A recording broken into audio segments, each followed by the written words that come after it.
સુરેન્દ્રનગરમાં ખાણ ખનીજ વિભાગનો કર્મચારી લાંચ લેતા ઝડપાયો. ખાણ ખનીજ વિભાગનો કર્મચારી એસીબીના છટકામાં લાંચ લેતા ઝડપાયો.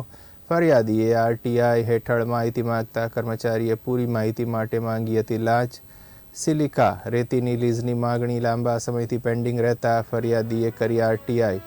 રાજકોટ એલસીબી સુપરવિઝન હેઠળ જામનગર એલસીબીએ ઝડપ્યો લાંચિયા કર્મચારીને.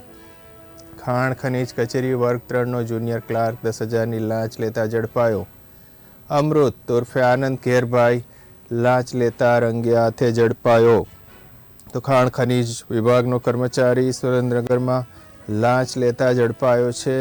ખાણ ખનીજ વિભાગનો કર્મચારી એન્ટી કરપ્શન બ્યુરોમાં છટકામાં ઝડપાયો છે. ફરિયાદીએ રાઇટ ટુ ઇન્ફોર્મેશન હેઠળ માહિતી માંગતા કર્મચારીએ પૂરી માહિતી આપવા માટે લાંચની માગણી કરી હતી. સિલિકા રેતીની લીઝની માગણી લાંબા સમયથી પેન્ડિંગ રહેતા ફરિયાદીએ કરી હતી આરટીઆઈ. રાજકોટ એલસીબી સુપરવિઝન હેઠળ જામનગર એલસીબીએ ઝડપ્યો લાંચિયા કર્મચારીને. ખાણ ખનીજ વર્ગ 3નો જુનિયર ક્લાર્ક 10,000 રૂપિયાની લાંચ લેતા ઝડપાઈ ગયો.